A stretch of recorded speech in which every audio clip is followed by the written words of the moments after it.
This episode of Hero Movie Podcast is brought to you by listeners like you who believe in value for value. These supporters not only help keep HMP running, but also get our pre- and post-show each week, bonus episodes, voting on the movies we watch, and chances to win cool HMP prizes. Become a true HMPer today by heading on down to patreon.com/HMP and joining the ranks of the awesome today. Now on with the show.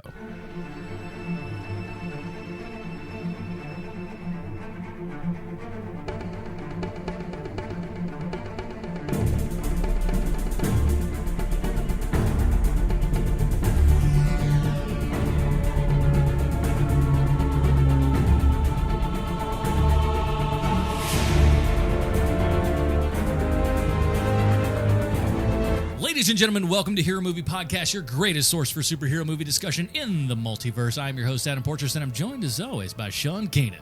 Heidi thinks Toby looks mopey. And of course, Bruce Leslie. I'm a prickly pear, and think of all the places I could scratch with 4 extra arms. We can't say on this show because we're family friendly, doggone it. But yes, as you can hear, the audio quality for this week, just like last week's. How do you think that is, folks? We recorded 2 episodes at the same time. But hey, you guys get better audio on both episodes. I was trying to really come up with And our word, friendship gets a little bit closer. Because we're friends in real life, too. Yeah, we don't hate each other off air. There are a lot of like radio people that, like, you know, when the mics are off, it is just called We're like Harry Osborn and Peter Parker, friends forever. basically the same There's thing. still radio people. You know, there's I got a story for off air. John Boy Okay. and or Billy. Oh, well, okay, fine. You brought up the name, so I'll go ahead and roll into it. They just got inducted into like the North Carolina Broadcaster Hall of Fame or something. Wow. And I'm just like, really, after like 45 years on the air, it took you that long to, like, what was the waiting list like? Well, they've been saying the same jokes for the last 45 years. Hey, there are no very Bob true. and Sherry. Are they still around? Wow. They It's are. been a while Yeah, since let me tell you, lived I here. used to work Good pull for you, sir. I used to work in the same building as them. Not pleasant people. Oh, I find they've been nothing but great to me. I was like fake Maybe friends it's just with... because it was early in the morning and I was, news. I'll throw out an obscure one, but I was fake friends with Candy and Potter for a brief period of time. Oh, I'm still friends with those folks. They're nice people. Yeah, Like, no, I didn't know them that well, but I was fake friends. Welcome to at college. HMP Around the Dial, the FM dial, if you will. All right, let's get into it. This week, everybody, we're going to be reviewing Spider-Man 2 because Spider-Man Homecoming is coming up and not too awful long here.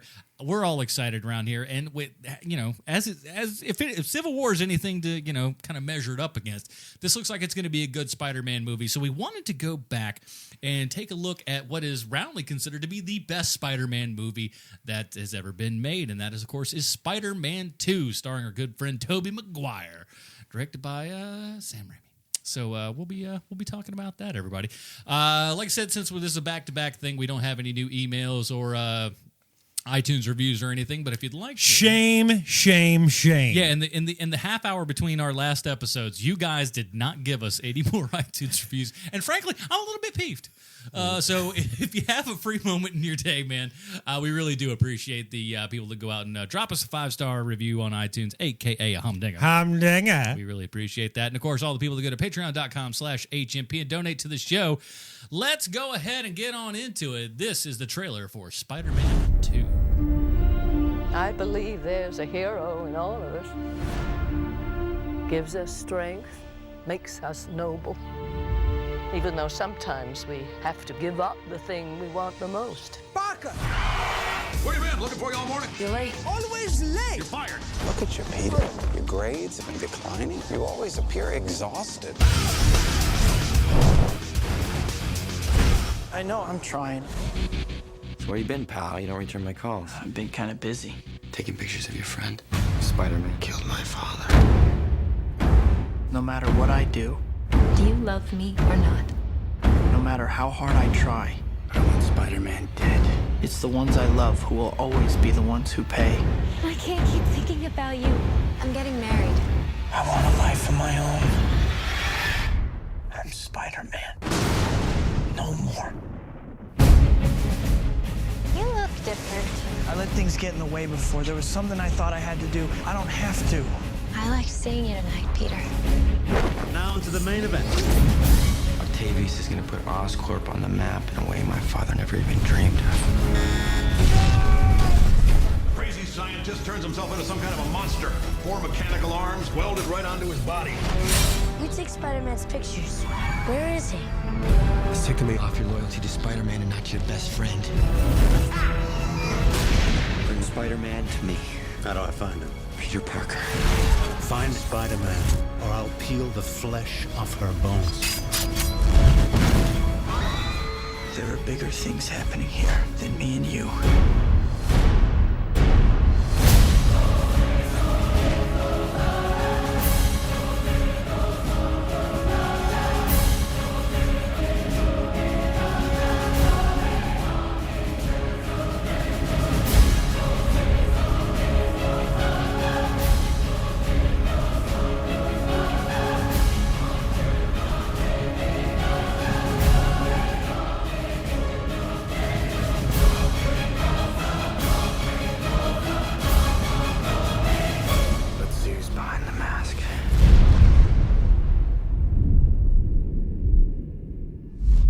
All right, everybody, that was a trailer for Spider-Man 2, our retro review of this week. Here's the IMDb plotline. As we know, IMDb always 100% correct in everything they say and or do.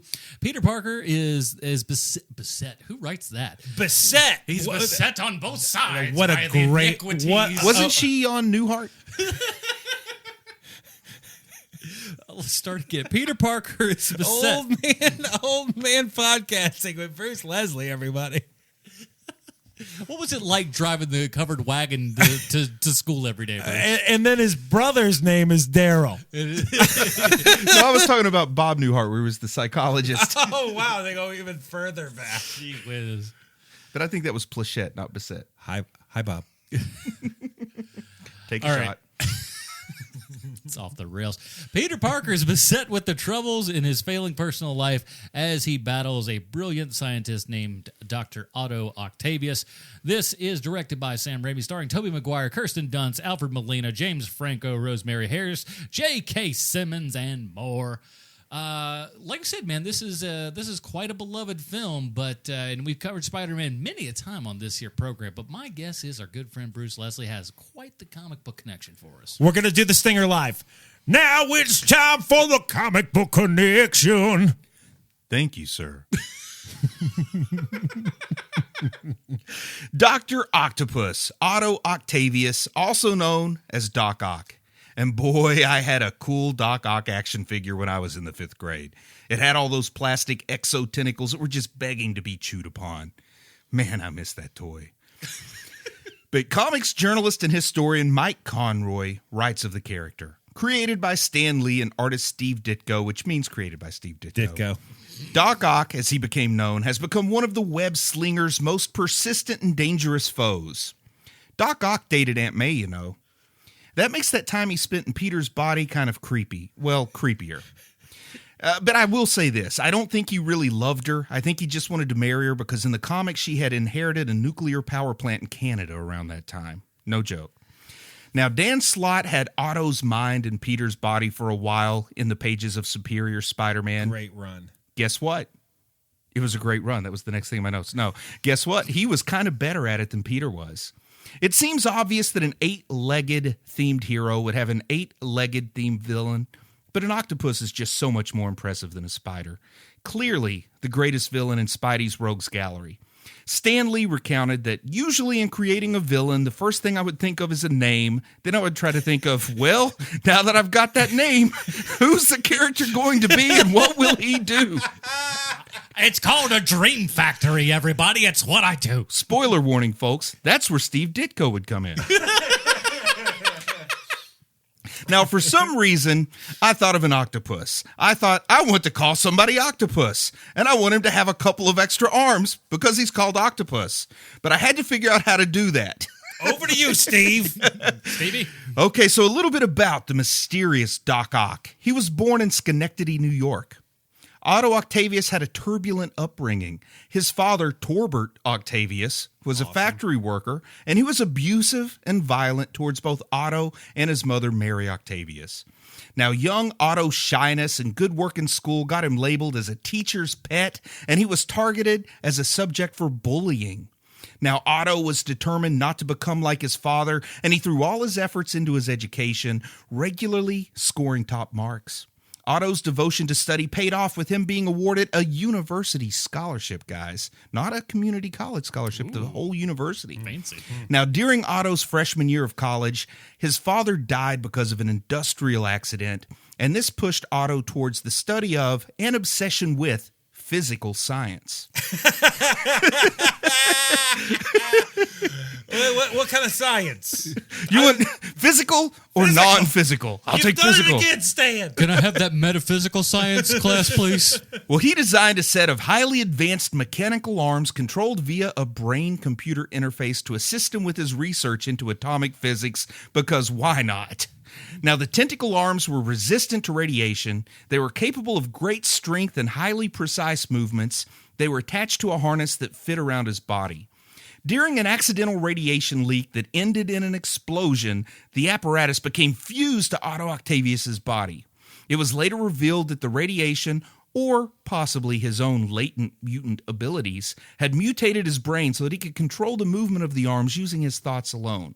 The scientist turned to a life of crime because what else are you going to do with all those arms? Now, Dr. Octopus himself is portly, in poor physical shape, and he's nearsighted. His harness is attached to him, and it makes him more than a match for Spider-Man. So what is it about a portly, out-of-shape guy with thick glasses being able to crush his enemies that could possibly appeal to comic book readers? Looking at you, Portrais. Listen, I felt it across the room. Now, this is why villains are awesome. Doc Ock created the Sinister Six and the Octobots. Now, the Octobots are octopus-themed robots that are created by Dr. Octopus just to prove that the Penguin isn't the only guy that can play that game. Now, in 2009, Dr. Octopus was ranked as IGN's 28th greatest comic book villain of all time, and I got to tell you, that sounds a little low to me. I think he should be right up there with the likes of Rhino, the Blob. But to sum it up, I'm not falling for any of this. Doc Ock hates kids. His voice has been compared to a walrus underwater, and he's had his own Marvel value stamp in the 70s. Guys, what more could you possibly want in a villain? First of all, I honestly do think Octavius I think he's a great villain. I do too. Such a great villain. And like both visually and thematically. I mean, I like it top to bottom. Yeah. Everything is so good and way better than the Green Goblin, in my opinion, in all forms. Well, yeah, because like I said, there's everything. There is a visual standpoint to it, and he really is kind of he gives Pete a run for his money as far as intelligence and stuff goes, and that's a really That's a great way to not only just the physical aspect of Spider-Man, but the outsmarts of Spider-Man is a big thing too. And he has like the world's most dangerous rascal scooter. I mean, he's this fat guy dragging himself around with these arms, and I just think it's cool. I mean, he even looks almost like he can't move his own arms and legs sometimes, the way that he is drawn, and even the way he was shot in this movie, moving around. He's got that unfortunate Pete Rose haircut in the comics. I was about to say, I love it. I was about to say, Sean's got a great, he got a bowl haircut in him. That's what happens when your barber works at Warriors Bar and Grill. I'd like the Mo Howard, please. Whose joke? There was a joke. I don't know. Somebody's joke was just like, oh no, it's a Seinfeld thing. It's like she was bald, Jerry. So like, it's like, what if maybe it was a bad haircut? Nobody walks into a salon and just goes, "I'll give me the Mo Howard." No. It was Curly Larry, Howard. No, it was, Curly no, Howard. No, the joke was actually Larry Fine. Okay. Because she was losing her hair. I see. Because no one walks in and goes, "Give me the Larry Fine." Challenge accepted. When you learn in real life that the voiceover talent on Ren and Stimpy was doing Larry's voice for Stimpy, I like it. It makes sense now. Absolutely mind blowing. Was it Billy West? Yes. Yeah, because he does the best Larry Fine ever, man. Oh, so good. Which is a weird thing to even discover you're good at. How do you know that you're good at it? The third Stooge. He's only there so they could continue to call themselves the Three Stooges. Do you bust in at age 14? Hey, Ma, get this. Well, you know what I used to think? I used to think that all the time with the stupid pet tricks also on Letterman. Like one time this guy pours milk into his mouth and lies down on the ground and his dog licks the milk out of his mouth. And I'm like, how do you learn that your dog's going to do that? Hey, I know what's going to happen. Watch this. There's a lot of bets going on. It started off with White Russians. I have a feeling. Passed out drunk with a little White Russian in your mouth, and it goes from there. My dog prefers Caucasians. All right, so let's get into it. So Spider-Man was the original Sam Raimi Spider-Man was a huge movie. It was absolutely just gigantic. That and X-Men really brought us into the more modern comic book age that we know. For sure. Yeah. Gateways, for sure. And this was it was just huge. And so we were like, man, how can you follow up such a home run that was Spider-Man? And they did it again. They did it again and did it better. When this movie came out, I can remember thinking to myself, well, they're not going to beat that. That's the best it's going to get for superhero movies right there. Yeah. It was, and for a while, it kind of was. Yeah. And something too that I remember about seeing this because of some of the scenes, some of the body horror scenes involving Doc Ock. I thought this feels so much more Raimi than the first one did. Yeah, there's a ton of like eyeball stuff in this one too. Yeah. And screaming, man. It is the hyperbolic scream that Raimi loves that you didn't see in Spider-Man. But in Spider-Man 2, there's not just a scream. The direction is open your mouth as wide as you can and force all the air out of your lungs as high as possible. And we're going to try to see if we can shove a camera down your throat at the same time. Yeah. And it's interesting because it's like with the first Spider-Man, he still had to kind of prove himself a little bit. Yeah. With this one, he had proven himself, and I feel like he was given free reign. And then by the third one, the studio decided we need to take control of this cash cow. And it's just weird when you see the rise and fall of those three Raimi Spider-Man movies, and you get peak Raimi in number 2. Well, and I think that might be why people think it's the best. When you learn also that he didn't want anything to do with Venom, and they made him put Venom in there. That's the biggest problem. See, I saw an interview where he said, I didn't have a problem with Venom. I just hate Topher Grace. No, he didn't say that. That's just me, guys. That's a Leslie exclusive. Topher Grace, piece of garbage. So, the first Spider-Man comes out. I can remember walking out of that going, it was good, not great, but I liked it. I didn't think it was. I certainly didn't think it was groundbreaking. I didn't like it nearly as much as when I walked out of the first Keaton Batman movie, and I definitely didn't think that it was going to rank up there with Christopher Reeve's Spider-Man or Superman. I thought that those two movies were still the high benchmarks. And then this movie comes out, Spider-Man 2 comes out, and I honestly thought to myself, well, this is as good as those movies. And you know what's interesting is I was thinking back, and memory does not serve with this movie. No, it does not. Because, from a standpoint of Raimi's career, even because when you think about it, when you originally saw it, you're just like, wow, like the guy who did the Evil Dead movies is doing this. It's just like it seems like such a gamble, but really, when you look back, that was really some of his most eclectic time out there. Because at this point, he was doing, he did Army of Darkness, of course. Right, Darkman. Did Darkman just before that. Quick and the Dead, which is, again, very different. Simple Plan, very, very different. For the Love of the Game, The Gift, which I think is fantastic. Awesome. Highly every underrated. single movie you just mentioned is great. So he was really doing a lot of great material and stuff. So it's not like the kind of modern day thing where somebody comes in, they have one little, monster, and then the next thing you know, they're directing a Star Wars movie. Right? But I remember it feeling like that at the time. It felt like, oh, well, the Evil Dead guy is going to do that, but he was undercover making some really great flicks. Yep. Yeah.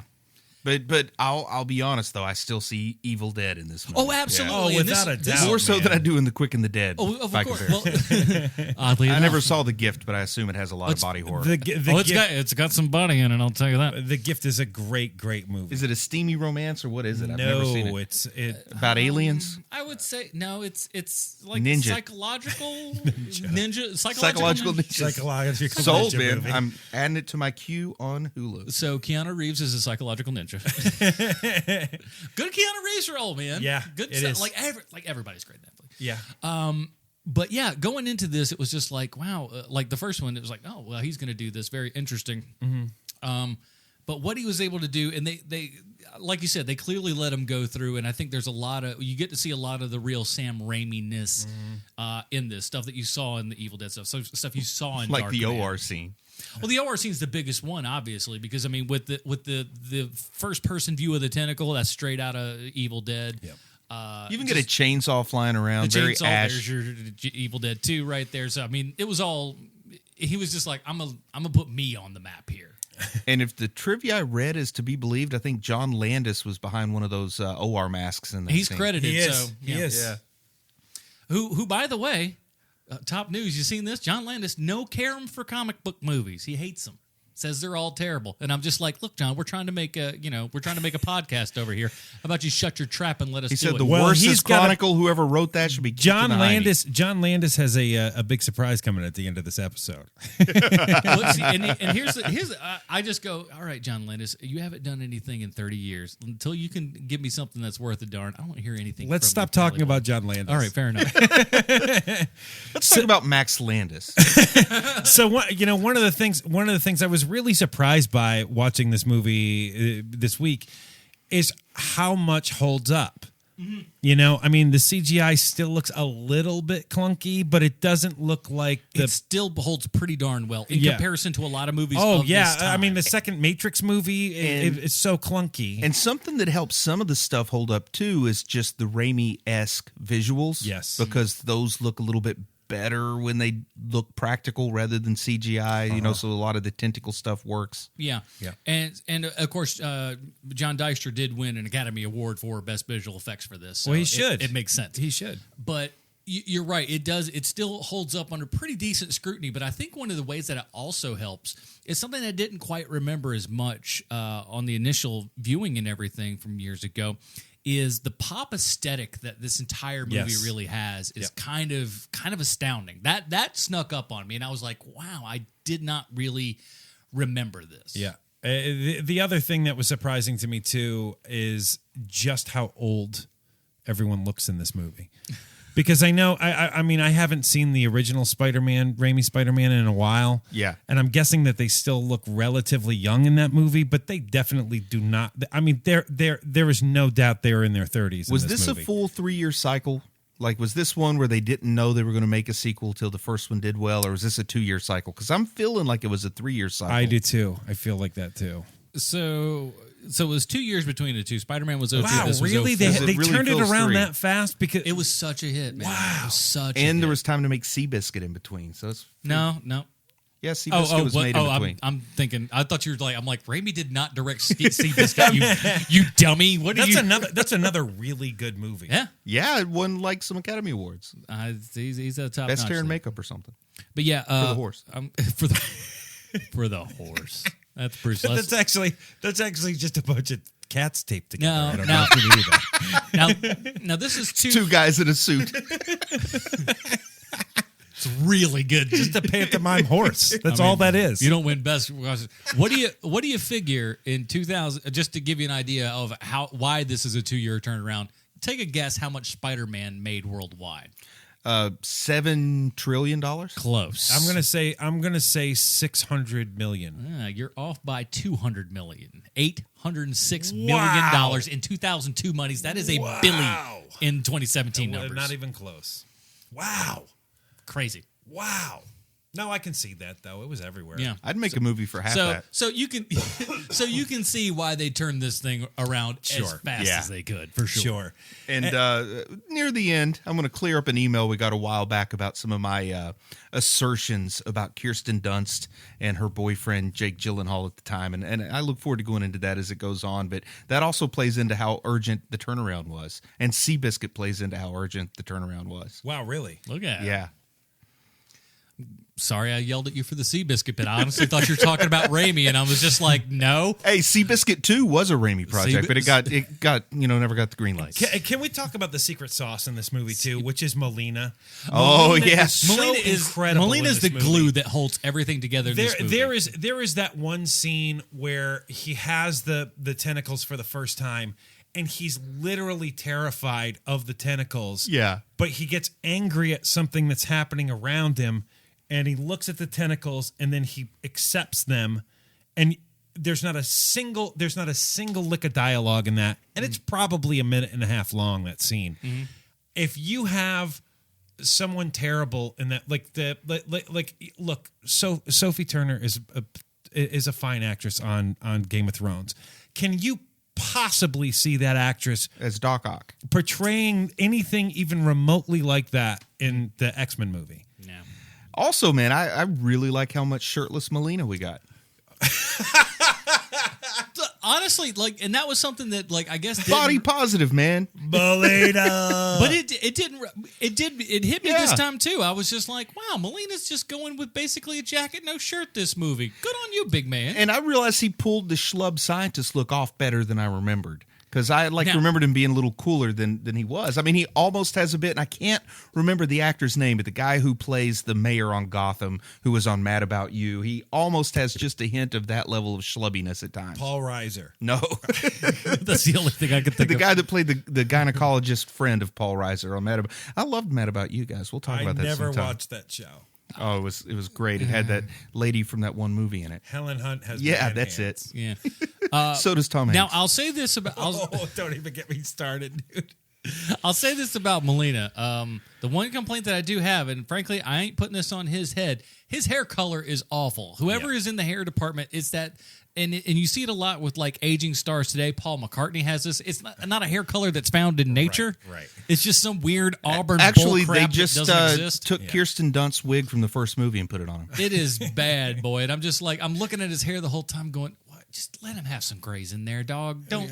Why does he have to have jet black hair? It's just, it does It not makes no sense. And why not give him the bowl cut, man? This guy's fun and schlubby. Honestly, he could go with by the bowl the cut. end, though, it's a almost little there. bit down up in here. It works enough. It's not too bad. But they went with the goggles at least, because he had the eyewear that was appropriate, and they definitely went with pulling the body along limply with the tentacles. They really shot that well. The whole thing, again, yeah, exactly. The tentacles being the transportation for him works way better than it possibly should. Oh, man, so good.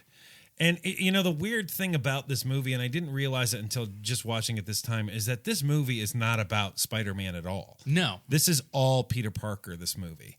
And because Spider-Man doesn't even show up for, I would say, 70% of this movie. I was about to say 70, probably 75% even. I'm like, he is not in this thing much I guess we should go ahead and address at this point, was the trope of losing your powers in the second movie already worn out, or was this the movie that wore it out? I think that Superman 2 is where it really starts the decline, to be honest with you.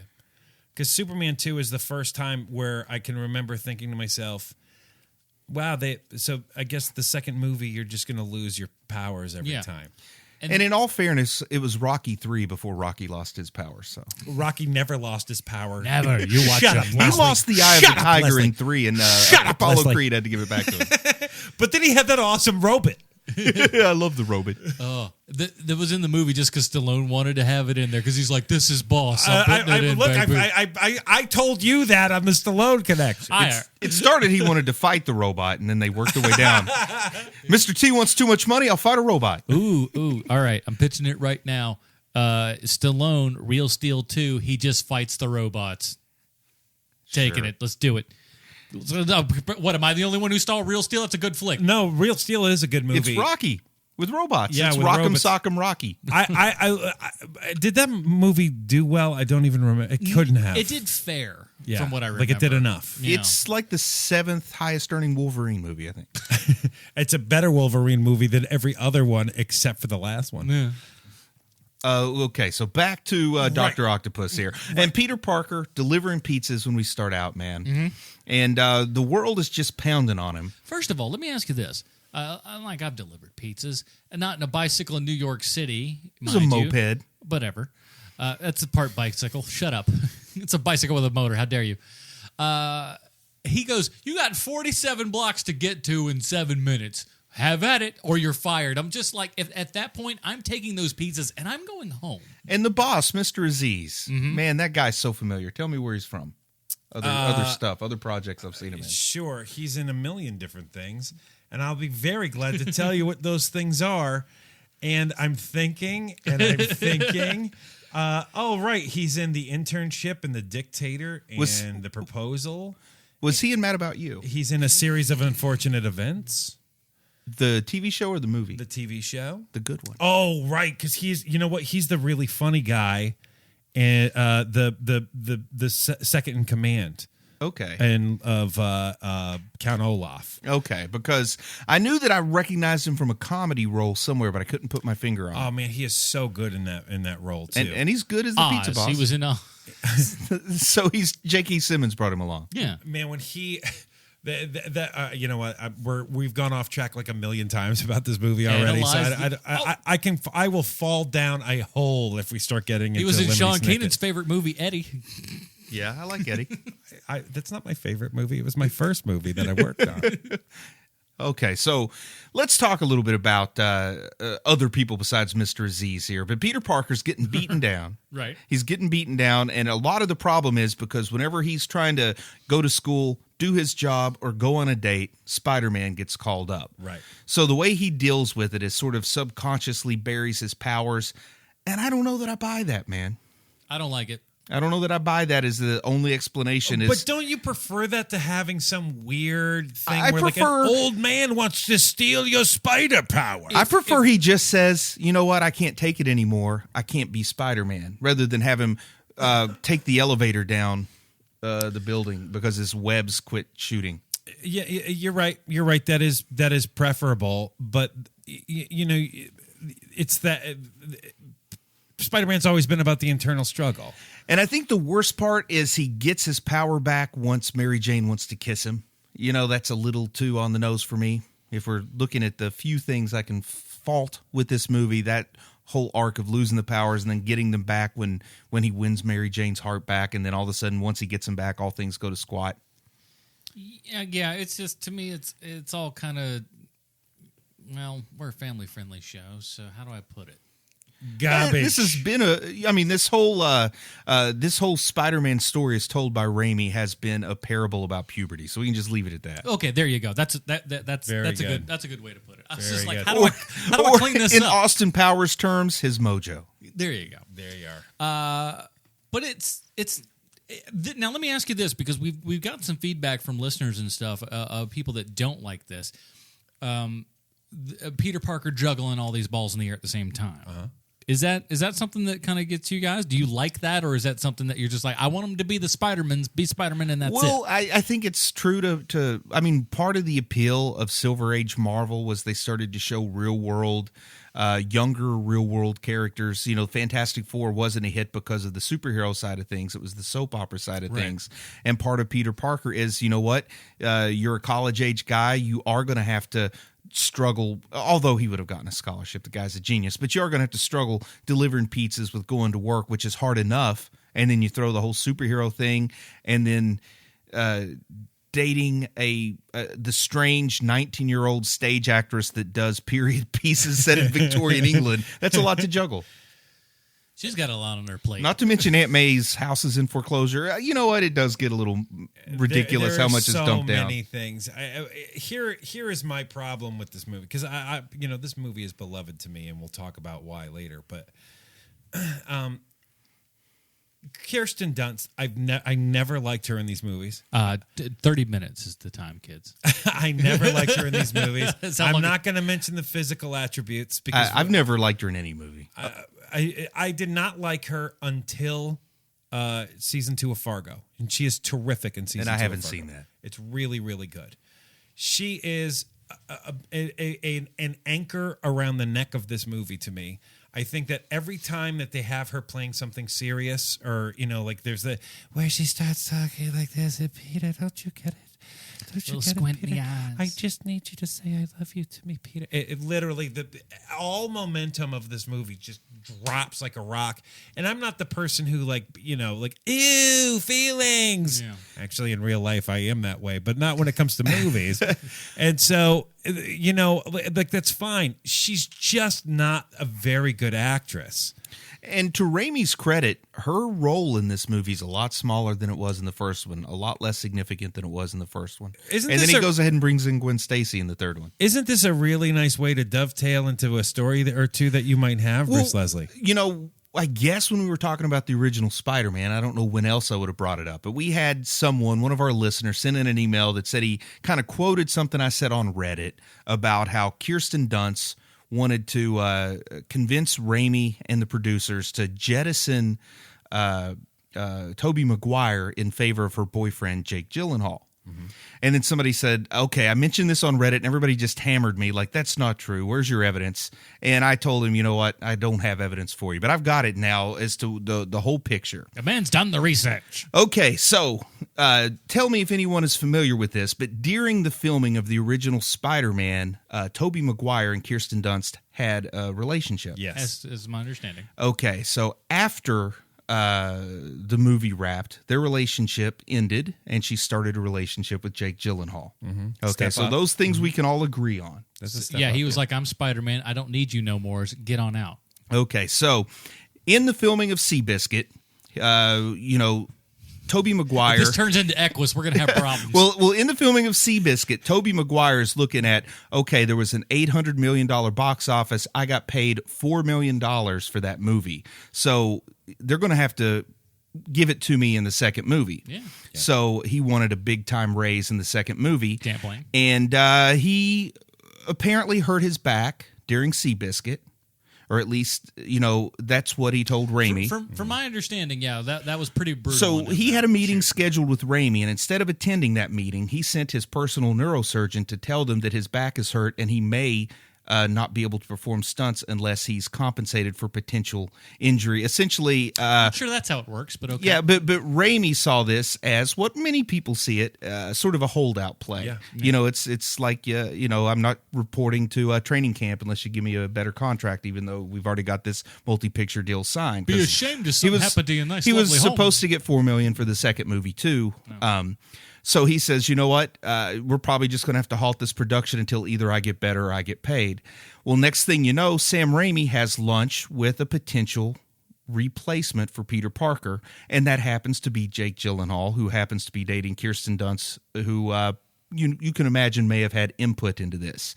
So the rumor mill goes that when that opportunity was opened up, she wanted to have that chemistry on screen with her real boyfriend instead of her ex-boyfriend.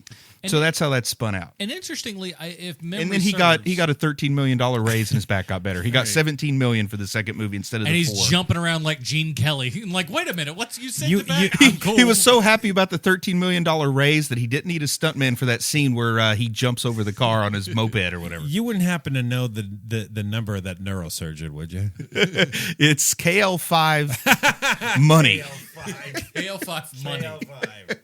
But it's spelled M-U-N-Y. Money. His name's Frank Money. He's the best in the biz. He's Eddie Money's neurosurgeon brother. I got 2 tickets to fix your spine. Ridiculous. Ridiculous. But that's the story. That's the sort of roundabout story that had me so boldly proclaim that Kirsten Dunst wanted her boyfriend Jake Gyllenhaal to take his place and take that Reddit. I feel like he was also part. I could be wrong. This may just be my memory playing tricks on me. I believe he was also partially considered way back when they were kind of doing early Spider-Man stuff, even before Raimi was attached. Back when even James Cameron was attached, because James Cameron also was going to be doing Spider-Man, wanted DiCaprio, and I think Gyllenhaal's name may have been thrown around in that mix at that time, if memory serves. Okay, because my understanding is that it pretty much came down between either Tobey Maguire or Mr. T. Or Mr. T. I got webs, sucker. The funny part to that too of the casting of Tobey Maguire is at the time everyone was so nervous about him having the physique to be able to do Spider-Man. Yeah. Remember, and everybody like, I'm Spider-Man, and I really want to be Spider-Man, and he did it because he's a good actor. He's Tobey Maguire. The weird part to this is that isn't he in real life Leonardo DiCaprio's best friend? They're buddies. I know that much. So wouldn't it make sense that if he's having all these problems with Kirsten Dunst, then he oh, you want to play hardball? I'm going to bring in my best friend for the third one, and I'm going to have no romantic love interest. I'm just going to have my dude bro over here, Leo, hanging out with me the entire movie. Leonardo DiCaprio is Flash Thompson. Nice. I mean, I could totally see that. Also, something that some commentators thought was relevant is the fact that between Spider-Man and Spider-Man 2, apparently Tobey Maguire started like playing in professional poker tournaments. So the whole idea of gambling over the money thing was something psychologically they said might have played into it. Where did you hear? Seriously? Just someone to independently verify. Try to Google Tobey Maguire professional poker. Now you're just making stuff up to make people do work on the internet. What a weird pull if that's not true. But he got like really serious about poker because this is like when the Texas Hold'em craze is hitting, right around 2005, 2004. Well, the thing was the little cameras. Yeah, so you could see what the people were holding. Like I took one of those into a casino. They kicked me out. Explain. But I mean, on TV, televised poker only became a thing once they had those little pen cameras. Yeah, outside of that, who cares? See, look at these pictures, my friend. Oh, I try man. never to lead you astray. Man alive. Let's just into the But newsroom. have you guys Thank ever heard of you Phil very much, Phil intern Hellmuth? Noah. Phil Hellmuth, I think is his name, professional poker player. Phil Hellmuth. Now, is he one of the ones that wears a hat or the creepy glasses that look like the eyeballs? He's high hatting it. He looks his But hat is up on the Phil top. Hellmuth said that Tobey Maguire probably won more money in the private poker games with the professionals than he did in the actual professional tournaments. Oh, really? Yeah. Interesting. I wonder if that But he's no Chris Moneymaker. Don't you think that? Don't you think that that's where that awesome scene in Ocean's 11 comes from? Where I think Topher Grace. I mean, the whole connection. It's where it's one of the funniest scenes in a movie ever, where it's Clooney and Pitt walking out of a building, and Topher Grace is between them. And everyone's screaming, Topher! Topher! Yeah, I love that. It's just like, what kind of fantasy Eddie world Brock, is you're my hero. Eddie Brock. Gee whiz. So let's get to what I think is what holds up the most of this movie, because I love Melina is great in this movie, as we've spoken about before. The two set pieces in this movie are probably two of the best action set pieces in a superhero movie I've ever seen. Still, to this day, the train sequence. Nice part about the train sequence is its simplicity. That's the biggest and thing. It's a perfect use of their power set. They tried to recreate it in the Flash TV show, and he vibrated the train through a mountain. Yeah. I remember that. But it's such an amazing fight. It starts off perfectly. And it does. There's nowhere near a train when it starts. Yeah, and then they go somehow they end up on that elevated train, and it's so amazingly perfect. The difference between how an octopus man would fight and a Spider-Man would fight. The nice part, too, that I don't think would probably get enough credit for it, and where I think the visual effects also just scream how good they are, is tons of wide shots. Yeah. There's so much wide on these things, yeah, where so many other people would be nice, tight, and close and cut. Mm-hmm. He is wide and sits there for longer than you would expect. Something important about the train scene to me, too, is that they emphasize again that Spider-Man is the people's hero. Like the people, just like in Spider-Man 1, the people defend Spider-Man when he's down, and in Spider-Man 2, the people defend him, but then Doc Ock just pushes him aside. But even at the end, there's like one of the civilians, I'll call them, walks up and gives him his mask back, kind of like saying, "Don't worry, your secret's safe with us." Like, that's so good. Whereas I would have loved it if in a train in New York they take off his mask and everybody at once said, "It's that pizza delivery guy, Peter Parker," because nobody would, like, you don't really need the mask because nobody's going to know you unless they already know you. To me, that's the perfect ending to that train sequence too. Is he's completely he saved everyone in that train, and they kind of like bring him back because he's got kind of like the Jesus thing happening, of course, because it is superhero, so that's what happens sometimes. And they bring him all back and they bring him to the ground.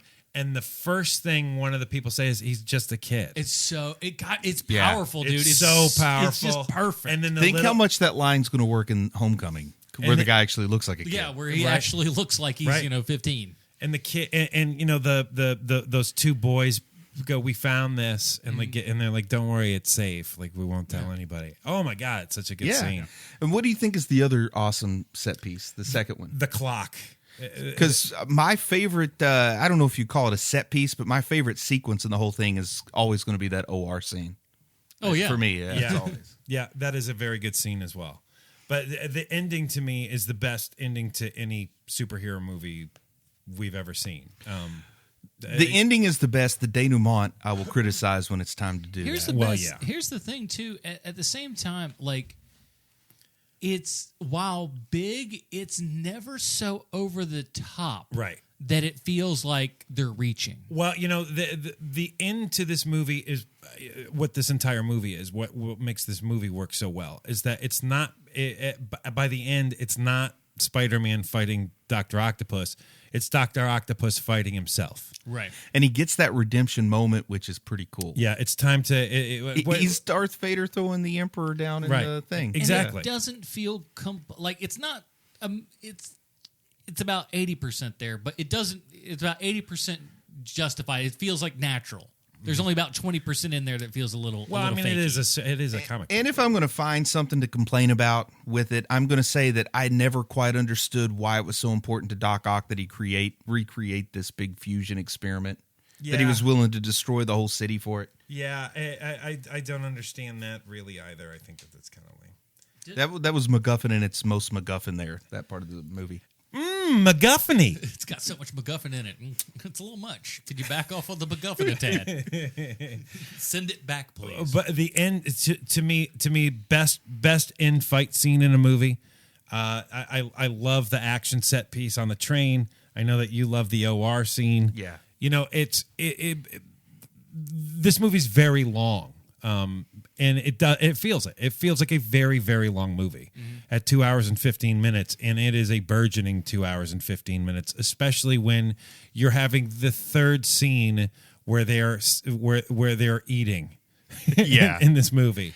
And at the end, the denouement portion of this movie really would have been probably received better. And if it was made today, one would have been mid-credits, one would have been end credits. Without a doubt. But the way it stretches out here, it feels a little bit like a Peter Jackson movie ending. And I watched the 2.1 cut, the extended cut, and that brings it up to 135. So it's Now chalk on another 10 minutes in there.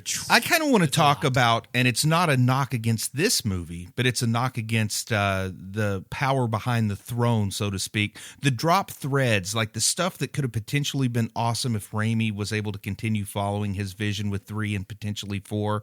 But I mean, you guys know J. Jonah Jameson's son, John Jameson or whatever.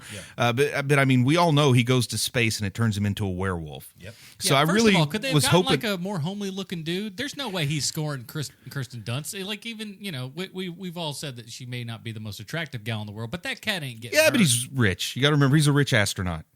Well, chicks love rich astronauts. It's my experience of all the lies I told girls back in the day. Rich astronaut was the best. Look, it goes in this order: karate master, rich astronaut. That's what the ladies want. I would just say, hey, are you into rich astronauts? Which do you like better, rich people or astronauts? Joke's on you. No choice. I'm both. Boom. But anyway, so imagine a future movie where we got to see what Rami would do with a werewolf in a Spider-Man movie. Well, also Dr. Connors shows. Yeah, we don't get to see the lizard. No payoff on Dr. Connors. That's a sad bit there, for sure. Yeah. I got to say, too, when we talked about this off air, the amount of people who are in this movie who are famous before this movie or after this movie comes out, there are so many famous people who have their own movies now that are in this movie. It's so fun to watch. We get a little Joel McHale before the hair transplant. That's right. You got the good looking Deschanel sister. And in fact, when I'm watching this, I was like, man, whoever that guy is kind of has a Joe McHale vibe. Like, I didn't just nail me that, that's Joe McHale. I had to look it up because I wasn't everybody, sure. It's Bones. And all she's doing is sitting behind a desk and she's got like 2 lines. Yeah. the lady in Hunger Games is in it too. Elizabeth Banks. Elizabeth Banks. It's just like, hey, wait a minute, your Bryant there is going to be a little bit hotter than your Mary Jane. What's going on? Well, look, that is a problem Hollywood has had forever. Why are you casting someone as Velma, and Velma is way hotter than Daphne? Yeah. Why are you doing that? And why on earth did you have to make Scooby so much more handsome than Shaggy? Look, Lillard has a charm of his own. But I like a Matthew Lillard. Me myself. too. Me too, fella. When he showed up in Twin Peaks, I was like, hey, it's Lillard. Was there like a direct-to-video sequel that had Seth Green as Shaggy? I don't think so. No. I don't think there should be. I'm going to make one. I think it's just two theatricals. I don't think you could get him for a direct. But I really feel like I've seen him as Shaggy before. That's maybe it's an episode of Robot Chicken I watched. Probably. Now, okay, let's talk about it. He was brought up before. What did you think about now in hindsight? Now having seen it at a much later date, what did you think about the Hal Sparks scene in the elevator? There's no way anyone in present day knows who that guy is who's in the elevator with Spider-Man. That's what I think about So it. Hal Sparks and Joe McHale are both in this movie. Yeah. Huh. Yeah. Where's my friend Aisha? I don't know. Honestly, I'm She's surprised the girl you hasn't never shown. had. But here's the problem. Like, I feel, and I could be wrong because I watched the extended cut. I want to know how long that scene is in the regular movie, and if the scene that's in this one is longer, because God, it feels long. It is It's a lot long. It's long in the regular one. Okay. It is long in the regular one, but not.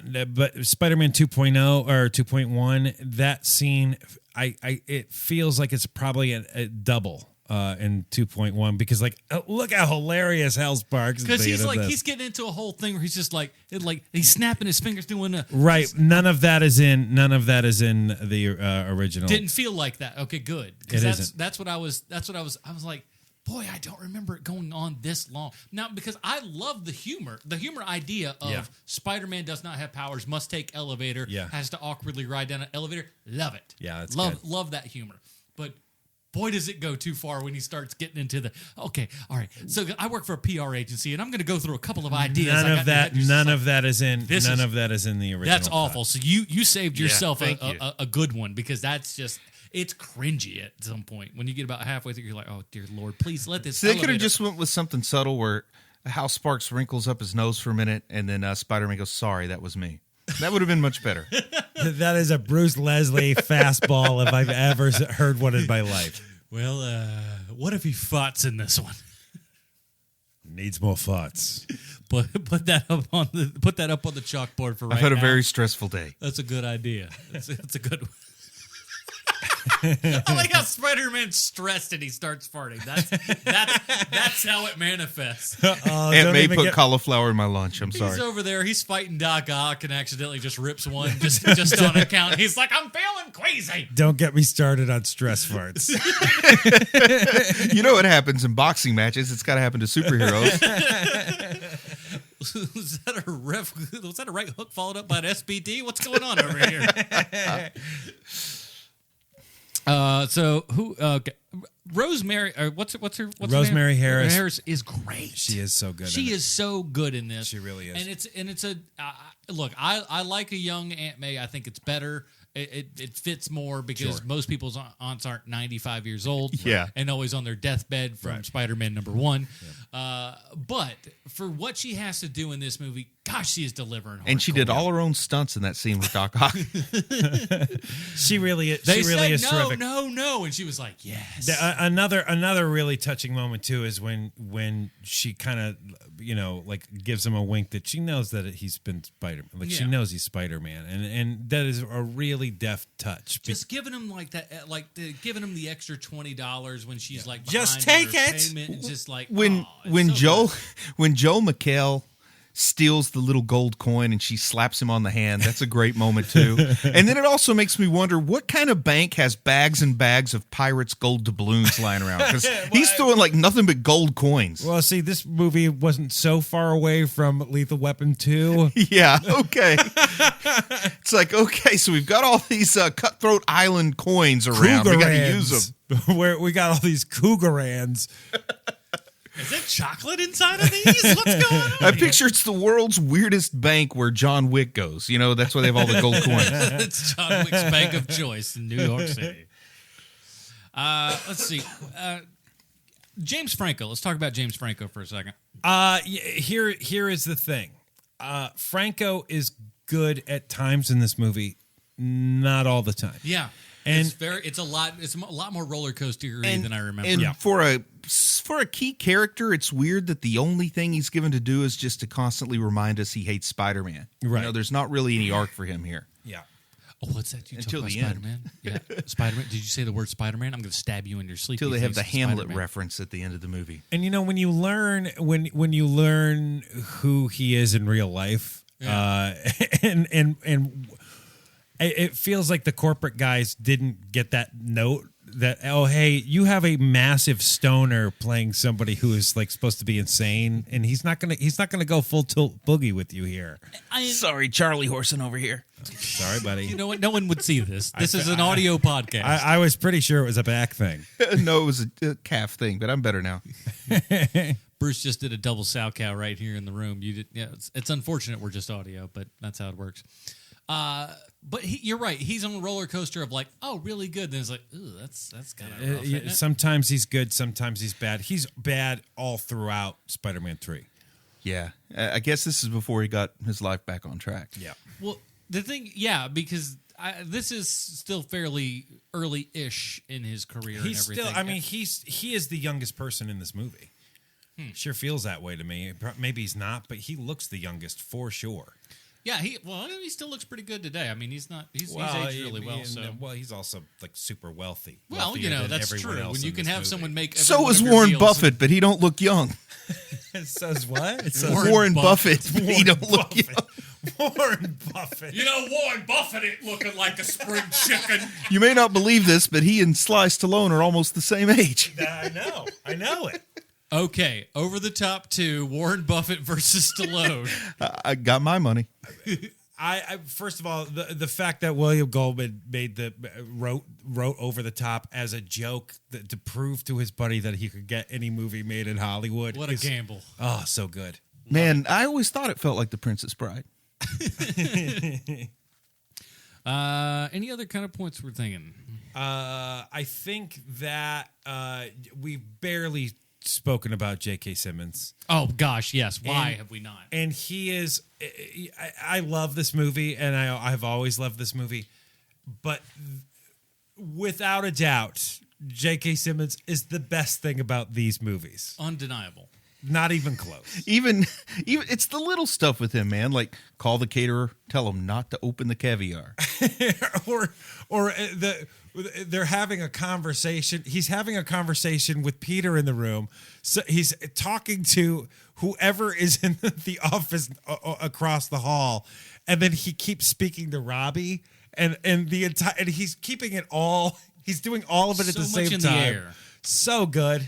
And he for the first time he warms up on Spider-Man. He said, "You know what? Spider-Man was a hero. This town needs Spider-Man. He's a savior. He's a thief. He stole my suit. Let's expose him for the criminal he is." How quickly he changes gears. I absolutely love the turn on the dime. And we were talking about it earlier off air and everything. It is going to be so, like, whenever they decide to do it, sure, he's Commissioner Gordon in these new upcoming Justice League flick, whatever. God, if he's so perfect. I don't know who we can have replace him as J. Jonah Jameson. It's just impossible. It's so perfect that it's just, I don't know that you can do it again. I think that you go against who you had before. Basically meaning you're never going to find someone who's as good as J.K. Simmons as that type of role. So you're going to have to go the exact opposite way. Like Jon Stewart. But it was exactly. But it was so tough because like when he came on the screen, even from the first one, you were just like, this is what I read in a book. This is that character. Yes. It's just like someone said make life, and then he just jumped off the page and said, "Hello everyone, I'm J.K. Simmons." The best it's like thing Weird about Science. They hooked it up to the computer. I was going to say the way they did it, Weird Science. I really was about to say that. Oh. For those of you keeping it home, that's 5 weird science references. Based on a comic book. No, is that really? Weird Science was a comic book. It was like in the old EC Comics days. Well. You know what we'll be eventually doing? It's going to happen.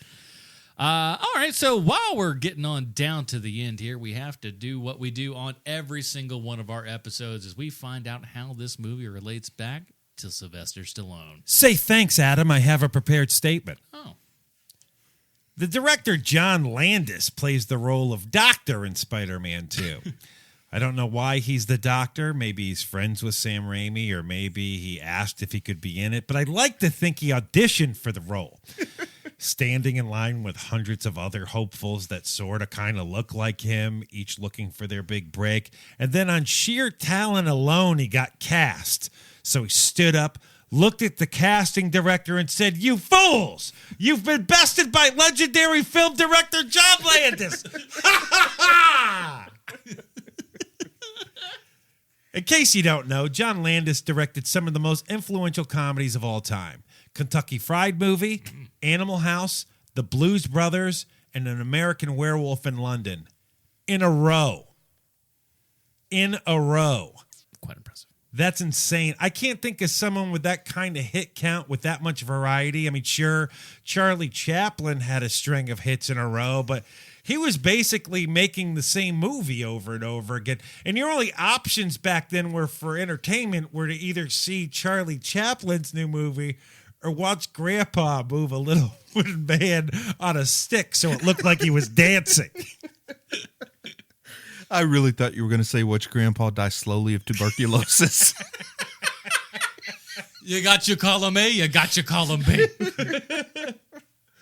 Landis also directed Trading Places, Twilight Zone the movie, and Michael Jackson's Thriller in a row. He would go on to direct Three Amigos, Amazon Women on the Moon, and Coming to America in a row.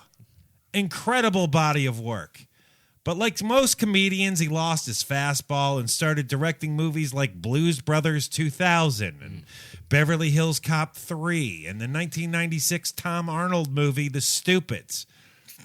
Incredibly, the lead role... Have you seen The Stupids, Bruce? I have. Incredibly, the lead role in The Stupids was first offered to Jack Nicholson.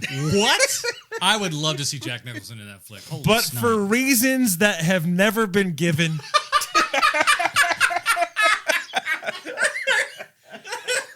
Jack Nicholson turned down their offer. Huh. That's true. John Landis has made many, many incredible movies that have made it into the American zeitgeist, and it's impossible to think about what comedy would look like today if he hadn't been so involved in it. So it feels like I'm kicking myself in the nuts to say the words, he also directed the Sylvester Stallone comedy Oscar. It hurts, you guys. It hurts so bad. John Landis is awesome. He's become a TV director, and one of the most notable bits of his later resume being he directed a few episodes of Psych, a TV show that's pretty good, actually. You got some time to waste, so you're like, hey, what's this about? It's all right. I heard something about a pineapple. That's right. But let's get into Oscar. I saw this movie more than 25 years ago, so I don't remember much. And instead, let's go to the most trusted source for movie analysis, IMDb user reviews. Oh, the greatest. On January 24th of 2004, someone who goes by the name of Flamey wrote, I'm trying not to laugh. I need more tissues. I can hardly breathe. You would call me a fool when I said I loved this movie, and it is my all-time favorite. Who writes like this? Along with the Man Who Knew Too Little. That's his favorite. This movie brought two of my favorite elements of cinema together. Gangster flick plus situation comedy. Oh boy! Stallone was very much convincing as Angelo. And you gotta love Chaz Palminteri as Connie. 10 out of 10. Now that is brave on my part. Thank you very much, Flamey. Oh. Now, after reading through IMDb user reviews this go round, I think I've realized something. The only people who post their thoughts on IMDb are foreign people, old people, and the developmentally challenged. I imagine it's difficult to type your hot take onto the World Wide Web when you don't speak the language or can't see the keyboard. So there you have it, HMPers. This week's Stallone Connection. Now, Mopey Parker and Snaggletooth, let's review Spider-Man 2, because that's kind of what we do. All right, let's get down to it here on Hero Movie Podcast. We don't have stars. We don't have any of that garbage. We have our own garbage. It's called the HMP, patented Robin rating system. If you'd like to see what that is, head on down to Facebook.com/Hero Movie Podcast. It's right there at the top of the page. And while you're there, why don't you go ahead and hit that like button? We'd really appreciate that. Bruce, where does Spider-Man 2 fall in the official Robin rating system for you, sir? Well, a wise man once said, of all the Charlie Browns in the world, you're the Charlie Browniest. And I would say, of all the Sam Raimi movies about Spider-Man in the world, this one is the Sam Raimiest. I love the visuals. I love the hyperbolic screaming that I talked about. The way that Raimi shows motion reminds me so much of the very best of the Evil Dead franchise. The movie does have some flaws. We talked about the trope of losing your power in the second movie. That's really grown tired and causes this film to show its age, in my opinion. The denouement drags on too long, daring to enter Return of the King territory. But overall, you'll be hard-pressed to find someone who does not enjoy this movie. So I'm going to give it a Tim Drake. Very good, Mr. Keenan. This movie is forever long.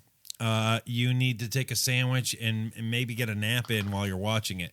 However, the end of this movie is so terrific, and Molina and Maguire, quite frankly, we didn't mention that enough. I think that Tobey Maguire is actually really good in this movie. Mm-hmm. I'm giving it a Dick Grayson.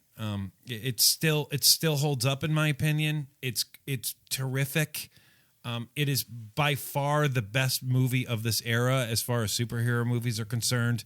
I think you have in the 70s you have Reeves Superman, and in the late 80s, early 90s you have Keaton's Batman, mm-hmm. and then you have this movie as Maguire's Spider-Man. This is the best of the best during this age. Yeah, no doubt. So if you'd asked me 2 weeks ago, I would have probably said, leaning towards a Dick Grayson on this one. Very strong Tim Drake, though. It still holds up. There's a little bit of aginess in it, yes. And that's bound to happen, for sure. Well over 10 years away.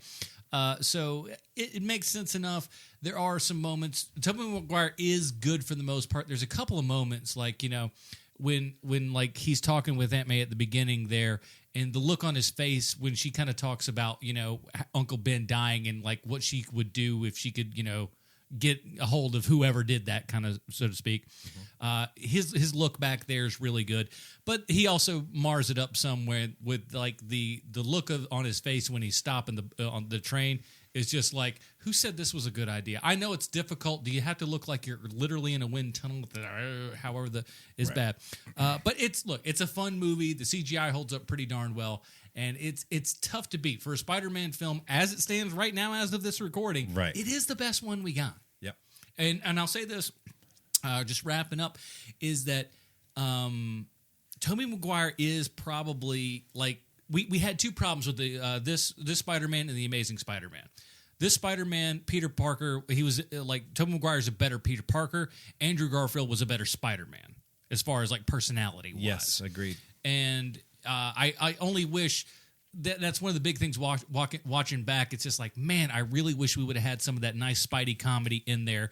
Because that's so much of who Spider-Man really is. Yeah. And that is still a little bit of a disappointment. But hey, we're all looking forward to the next Spider-Man movie. So if Civil War is any indication, we're gonna get a lot of quip and a lot of jabba jawing in it. So yeah. I'm a fan. Do you think they will allude to Tony Stark at all? I don't know. So that is it, everybody. Thank you so much for listening. We really appreciate it. Next week, we're actually going to be doing our Patreon. We don't know what it is right now because not everybody has yet voted. And if you'd like to vote on that, you go to patreon.com/HMP. It's right up there. If you can vote at any level, if it's $1 level on up, come on in. the water is fine. I'm lobbying for Sophie's Choice, guys. And remember, if you get the $5 level, you do get the pre and post show and all that kind of good jazz. More bang for your buck. The video's up there, so patreon.com/HMP. Thank you guys so much. Until next time, Bruce, where can we find more of your work on the internet, sir? You want to go to Amazon.com. You want to search Chubby Wizard. You want to buy that thing, man. The ebook is $1.99. If you want to live on the wild side, spend just a shade under $8 to get the paperback. There's also Dragon in the Needles there. That one's on Audible, so you ought to check that out, man. It's an Audible credit if you haven't checked it out yet. And why don't you go check me out on When Nerds Collide? I was a guest on that podcast talking about the Dresden Files. I love the Dresden Files, and these other guys won't ever talk to me about it, so I had to go on a different show. Very good, Mr. Keenan.